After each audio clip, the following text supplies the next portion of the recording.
জামাত ক্ষমতায় আসলে সবাইকে একটা করে কালো বোরকা, শুধু চোখ খোলা রাখবে।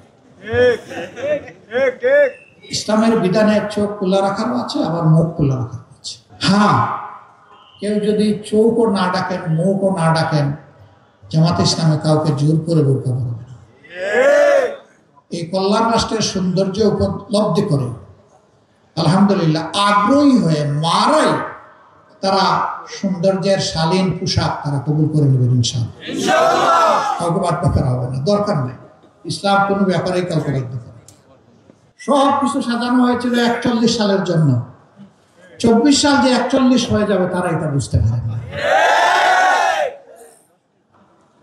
হজ উমরা শেষ করে যখন ফিরলাম 17 তারিখ, 16 তারিখ আবু সাইদের মৃত্যুর শাহাদাতের মধ্য দিয়ে বাংলাদেশের নতুন অধ্যায়ের সূচনা হলো। 17 তারিখ থেকে আগুন জ্বলে উঠল। সেই দিন থেকেই চতুর্দিকে নিরীহ জনগণের, নিরস্ত্র জনগণের বিরুদ্ধে সশস্ত্র আক্রমণ শুরু হলো। ভয়াবহ, শ মানুষ খুন করা হলো। শেষ পর্যন্ত এর শেষ পরিণতি হলো গিয়ে 5 তারিখ। যারা বলেছিলেন আমরা পালাই না, তারা জানে না এখন কিভাবে কোথায় গেলেন। সম্মানিত ভাইয়েরা, গেল তাদের ছাপ্পার, এখন কি হবে? এখন কি এগুলোই চলবে? আগামীতেও কি একটা দুর্নীতিবাজ সরকার এসে আমাদের সব লন্ডভন্ড করে দেবে? আগামীতেও সন্ত্রাসীরা এসে আমাদের উপর আবার ছড়ি ঘুরাবে? আগামীতে আমাদের মা বোনদের ইজ্জত নিয়ে আবার থানা করা হবে? আমাদের জীবনের উপর কালো হাত নেমে আসবে? সবগুলার বিরুদ্ধে আমাদেরকে সিংহের মতো গর্জন করতে হবে ইনশাআল্লাহ। আমাদের স্পষ্ট বক্তব্য, দুর্নীতি তোমাকে লাল কার্ড, সন্ত্রাস তোমাকে একেবারেই কালো কার্ড, অবিচার তোমার জায়গায় সমাজে হবে না। একটা দুর্নীতিমুক্ত, সামাজিক সুবিচারে পরিপূর্ণ, একটা ভারসাম্যপূর্ণ অর্থনীতির দেশ হিসেবে বুক চিতিয়ে যুদ্ধ করা যুবকদের হাতে তাদের মেধার মূল্যায়ন করে তাদেরকে দেশ গঠনে তাদেরকে কাজে লাগানো, সেই পরিকল্পনা নিয়ে আগাচ্ছে বাংলাদেশ জামাত ইসলামী। আমাদের অঙ্গীকার একেবারেই স্পষ্ট, আমরা শিক্ষা স্বাস্থ্যকে সবচেয়ে বেশি গুরুত্ব দেব। কারণ একটি ভালো জাতি গড়তে হলে অবশ্যই আমাদের একটা ভালো শিক্ষা ব্যবস্থা লাগবে। আমাদের শিক্ষা ব্যবস্থা ভালো নেই। আমাদের দ্বিতীয় অগ্রাধিকার হচ্ছে দুর্নীতির বিরুদ্ধে আমাদের লড়াই। আল্লাহ ক্ষমতায় কারে নিবে না নিবে উই ডোন্ট নো। এই অ্যালটমেন্ট আসবে ইনশাআল্লাহ আসমান থেকে।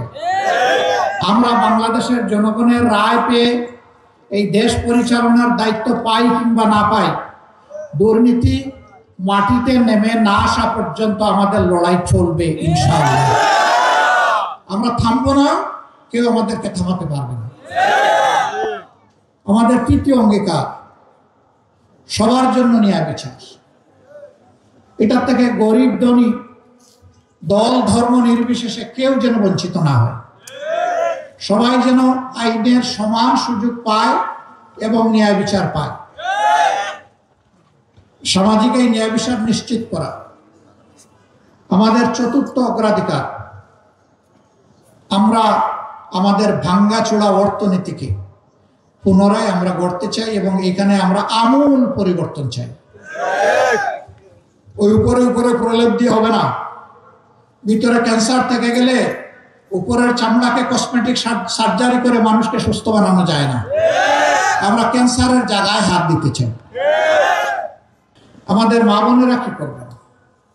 কিছু কিছু সংসারে মা বোনদেরও প্রয়োজন তাদের আয় রোজগারের।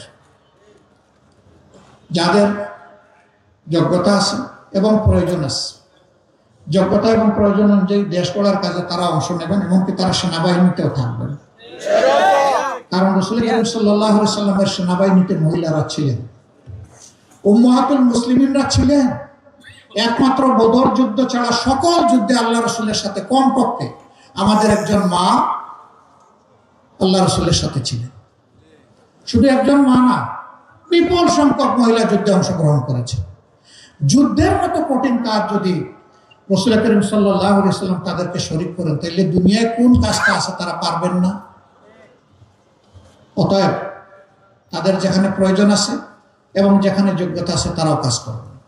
তবে এখনকার সমাজে তাদের না আছে সামাজিক নিরাপত্তা, আর না আছে তাদের সম্মানবোধটুকু। ইনশাআল্লাহ দেশ আমাদের হাতে যদি পড়ে, আমাদের অঙ্গীকার আমাদের মা, আমাদের বোন, আমাদের জায়া, তাদের নিরাপত্তা এবং তাদের সম্মানটুকু আমরা পর্যাপ্ত পরিমাণে নিশ্চিত করবো ইনশাআল্লাহ।